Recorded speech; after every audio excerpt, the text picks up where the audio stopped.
सतपुड़ा के घने जंगलों में एक पेड़ के नीचे एक साधु महात्मा साधना में लीन थे। तभी उन्होंने देखा एक छोटा सा चूहा वहां बिल से निकलने की कोशिश कर रहा है, पर बार बार डर के बार बार बिल में छुप जाता है। साधु महात्मा ने सोचा कि मैं इसे टेलीपैथी देता हूं ताकि इसकी बात समझ सकूं कि ये डर क्यों रहा है। जब साधु महात्मा ने उसे टेलीपैथी दी और तो उन्हें समझ में आया कि ये जो चूहा है ना छोटा सा, ये एक बिल्ली के डर से बिल से नहीं निकल पा रहा है। साधु महात्मा के पास सिद्धि थी, उन्होंने उस चूहे को बिल्ली बना दिया। अब जब उन्होंने उस चूहे को बिल्ली बनाया तो उन्होंने एक्सपेक्ट किया कि बाहर निकल जाएगा, स्ट्रांग फील करेगा, बट वो बिल्ली फिर बाहर ना आए अपने घर से, फिर छुप जाए बार बार जाके। फिर साधु महात्मा ने कहा अब क्या प्रॉब्लम है ये बता। तो बिल्ली के मन से उन्हें पता चला कि अब वो कुत्ते से डरती है। साधु महात्मा ने कहा चल यार, अब जब मैं इतना कर ही रहा हूं तुझे स्ट्रांग फील कराने के लिए, चल अब तुझे मैं कुत्ता भी बना देता हूं। साधु महात्मा ने उस बिल्ली को कुत्ता बना दिया। अब फिर वो कुत्ता भौंक भौंक के अंदर ही पड़ा रहे और बाहर ही ना निकले। साधु महात्मा हैरान, वो कहते हैं ये क्या माजरा है, अब तुझे मैंने कुत्ता भी बना दिया है, अब भी तू नहीं आ रहा बाहर, क्यों? पता चलता है कि जी वो अब तो शेर से डरता है। जंगल था, घना जंगल, शेर जंगलों का राजा है, सबको पता है, वो शेर से डरने लगा। अब साधु महात्मा ने कहा चल अब तू शेर बन जा, निडर बन, बाहर निकल, बाहर जा, स्ट्रांग बन। शेर बनने के बाद भी, चूहा था ना, शेर बनने के बाद भी अब वो डर के अपनी गुफा में छुपा हुआ है। साधु महात्मा ने कहा हे शेर महाराज बताओ अब क्या समस्या है। शेर बोलता है मैं बाहर रहूंगा तो मुझे इंसान पकड़ लेंगे, अब मैं डर के मारे गुफा में यही ठीक हूं महाराज, मुझे मत छेड़ो अब। साधु महात्मा को अब ये बात अच्छी तरह समझ में आ गई। बाहर से कितना भी बदलाव कर लो, कितना भी स्ट्रॉन्ग एक्सटीरियर कर लो, जब तक आप मेंटली स्ट्रॉन्ग नहीं होंगे ना तब तक आपका कुछ नहीं हो सकता। आप डरते रहोगे, जितने भी फियर्स आपके चारों तरफ है सब कुछ आपको खा जाएंगे और आप कभी भी अपने कंफर्ट जोन से, शहर से बाहर नहीं निकल पाओगे। सो आज मैं डॉक्टर गरिमा गुप्ता, एक मेंटल हेल्थ कोच, साइकोलॉजिस्ट और साइकोथेरेपिस्ट, आपसे आपकी इनर स्ट्रेंथ के बारे में बात करने आई हूँ। आपको बताने आई हूँ that you are strong and you can do it. नहीं विश्वास हो रहा, नहीं यकीन आ रहा, तो इस वीडियो को एंड तक जरूर देखना, क्योंकि मैं बताती हूँ आप कैसे स्ट्रॉन्ग है। मैंने प्रॉमिस किया है आपको कि आप अपनी इनर स्ट्रेंथ को आज जरूर पहचानोगे। सो ये जर्नी पे मेरे साथ चलिए और स्टेप नंबर 1 कहता है कि आप सेल्फ अवेयर हो जाइए। मेडिटेशन करो, जर्नलिंग करो, लेकिन अपने अंदर के इमोशंस, अपने भीतर की अंतरात्मा को पहचानो, अपने आप को जानो और अपने इमोशंस से ना डरो मत, अपनी थॉट से डरो मत, उनको एक्सेप्ट करो। अगर वो चूहा छोटा सा समझ जाता कि मेरे अंदर ताकत है, मैं फुर्तीला हूं, मैं भाग सकता हूं, मेरे को डरने की जरूरत नहीं है, तो वो चूहा क्यों बिल्ली बनता, वो बिल्ली क्यों डॉग बनती, वो डॉग क्यों लायन बनता। इस सर्कल में पढ़ोगे ना कि अगर मैं कुछ और बन जाऊं तो मैं शायद ज्यादा बेटर हो जाऊं, तो कभी भी खुश नहीं रहोगे। मिल गई आपको ऋतिक जैसी body, Greek body, right, but फिर क्या करोगे? अपने अंदर से स्ट्रेंथ फील करो, ना कि बाहर से। अब सेल्फ अवेयर होने के बाद सेकंड स्टेप कहता है पॉजिटिव थिंकिंग। अब पॉजिटिव थिंकिंग हम बहुत सुनते हैं, हमको लगता है अच्छा सोचे, पॉजिटिव सोचे और हम ठीक हो जाएंगे। आई हैव, मानो ना मानो, red journals of people, my clients, जो हमेशा अपने आप को ये लिखते रहते हैं I am strong, I am confident. नहीं फर्क पड़ता। फर्क पड़ता है कि आप अपना इनर डायलॉग, इनर क्रिटिक को क्या बोलते हो। एक एक्सरसाइज कर लो रोज, सुबह उठने के बाद और रात को सोने से पहले अपने आप को नजर से नजर मिला के शीशे में देखकर बोलो हाँ मैं कर सकती हूं, हाँ मैं कर सकता हूं, I am strong, I am confident.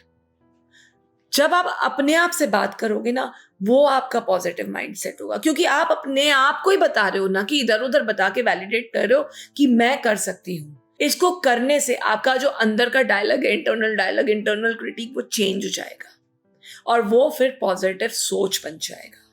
बड़ा आसान है, बस 2 मिनट देने हैं अपने आप को, 2 मिनट सुबह, 2 मिनट शाम को, जरूर देना। अब तीसरा पड़ाव आता है सेल्फ एक्सेप्टेंस का। सेल्फ एक्सेप्टेंस आपकी फिजिकल अपीयरेंस को लेके भी होती है और मेंटल अपीयरेंस को लेके भी होती है। अब कोई बहुत पतला इंसान है और वो अपने आप को एक्सेप्ट नहीं कर पा रहा है, तो फिर वो अपने आप को मेंटली कैसे एक्सेप्ट करेगा for whatever they are right now, है ना? होगा ना? चलो समझो इस बात को। अगर पिंपल्स आ जाते हैं, अगर स्किन खराब हो जाती है, तो क्या आप अपने आप को कोसते हो या अपने आप को एक्सेप्ट करते हो? दिल पे हाथ रख के बताना।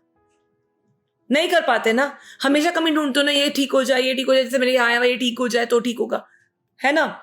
ऐसे ही आपको अपने आप को इमोशनली भी एक्सेप्ट करना पड़ेगा। आपको अपने इमोशन से भागना नहीं है, डरना नहीं है। हाँ, मैं इतना नेगेटिव कैसे सोच रही हूँ इस टाइम, दैट्स ओके। एक्सेप्ट कर लो ना, मैं नेगेटिव सोच रही हूँ, मैं नेगेटिव सोच रही हूँ, तो अब मैं पॉजिटिव कैसे सोचूं, इस पे तो तभी दिमाग जाएगा जब एक्सेप्ट करोगे। नहीं तो वो नेगेटिव थॉट्स को भगाते फिरोगे, पॉजिटिव को जबरदस्ती घुसेड़ते फिरोगे, कुछ नहीं होने वाला है। सो इसलिए एक्सेप्ट कर लो इस time, I am not appearing good, I am thinking negative.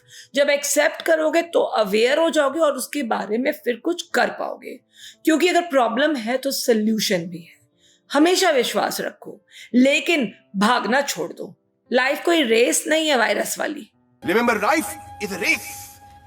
अगर तेज नहीं भागोगे तो कोई तुम्हें कुचल के आगे निकल जाएगा। लाइफ लाइफ है और ये आपकी लाइफ है, इसको जीना शुरू करो। अब आप सेल्फ अवेयर हो गए हो, पॉजिटिव सोचने लगे हो और अपने आप को एक्सेप्ट करने लगे हो, राइट? अब आता है आपका चौथा पड़ाव, इमोशनल रेजिलियंस का।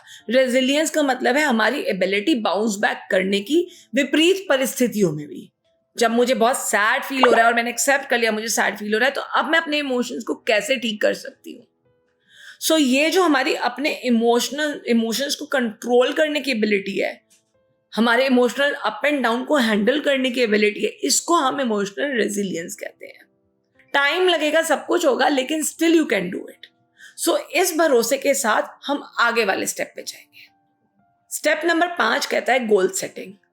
सारे इमोशंस को संभाल के अपने आप को मोटिवेट करके आगे बढ़ने के लिए अब आपको गोल सेटिंग की जरूरत है, क्योंकि आपको अपनी इनर स्ट्रेंथ पे फोकस करना है ना, आपको अंदर से स्ट्रांग बनना है ना, फिजिकली मेंटली इमोशनली स्ट्रांग बनना है ना, तो गोल सेट करिए, टारगेट सेट करिए। बस बहुत बड़ा मत सेट कर लेना बॉस, छोटे छोटे सेट करो, क्योंकि एक तो आदत नहीं है, दूसरा अपने लिए अच्छा नहीं सोचते हो, तीसरा पहले ही सोचते हो कि हो पाएगा या नहीं हो पाएगा, इसलिए छोटा सा सेट करो।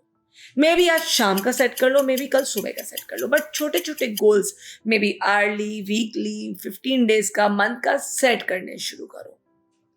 उसको सेट करने से आपको एक डायरेक्शन मिलेगी, एक फोकस मिलेगा और एक पर्पस मिलेगा। अब गोल भी सेट हो गया, पर क्या आया भूत? प्रोक्रेस्टिनेशन का। ये तो एक राक्षस है, राइट? तो छठा स्टेप आपको कहता है कि आप डिसिप्लिन हो जाइए। डिसिप्लिन आपके रोजमर्रा के दिनचर्या में नहीं, कामों में नहीं, हर तरीके से डिसिप्लिन हो जाइए। तो आप उस तरीके से अगर अपने आप को डिसिप्लिन करोगे तो ये प्रोक्रेस्टिनेशन या ये सब चीजें जो फलाना होती है आजकल की, मेरा मन नहीं लग रहा, मैं मोटिवेट नहीं हो पा रही हूं, मैं ये नहीं कर पा, सब खत्म हो जाएगा। क्योंकि आपकी इनर स्ट्रेंथ हमेशा आपको बोलेगी कि नहीं नहीं, काम कर लेते हैं, जो होगा देखा जाएगा। वो तो आपके डर है, आपको करने नहीं देते हैं। तो अपने अंदर की आवाज को सुनो और डिसिप्लिन हो जाओ और अपने लिए सोचो। Last not the least, gratitude, thankfulness. अगर सिर पे छत है, खाने को खाना है, पहनने को कपड़े हैं, बाकी सब बोनस है, तो ग्रैटिट्यूड फील करो, थैंकफुल हो जाओ, भगवान का शुक्रिया करो, माँ बाप का शुक्रिया करो, दोस्तों का शुक्रिया करो, जिन्होंने आज आपको ये सेफ स्पेस में रख रखा है। खुद को थैंकफुल करो, खुद को थैंक यू बोलो, क्योंकि खुद पे भरोसा भी बहुत बड़ी चीज है बॉस। ये भी बड़ी मुश्किल से आपने अपने लिए किया है। So be grateful for the things you have in life. जो आज आपके पास है उसको समझो और उसके लिए ग्रेटफुल हो, ना कि जो कल होगा उसके लिए आज सोच के अपना टाइम वेस्ट करो। थक गए, सीढ़ी चढ़ते चढ़ते थक गए, कोई बात नहीं, स्टेप 1 या स्टेप 2 पे रिलैक्स कर लेना, फिर आगे बढ़ जाना। जल्दी नहीं है, लेकिन चढ़ना जरूर, क्योंकि जब ये सीढ़ियां चढ़ोगे ना लाइफ की, तो अंदर से खुद को स्ट्रांग पाओगे। तो अपनी लाइफ में वो टर्टल बनो ना, slow and steady wins the race. धीरे धीरे इमोशनली भी स्ट्रांग होंगे, धीरे धीरे मेंटली भी स्ट्रांग होंगे, क्योंकि आप अपना ध्यान रखना शुरू कर दोगे। सो अगर आपको ये वीडियो अच्छा लगा हो तो please do not forget to like, subscribe and share, और बेल नोटिफिकेशन पे प्रेस कीजिएगा, सो दैट हम आपके साथ आगे तक जुड़े रहे और बने रहे। सो फिर मिलेंगे, जल्दी मिलेंगे, तब तक के लिए sayonara. Doctor Garima Gupta Singh, thank you.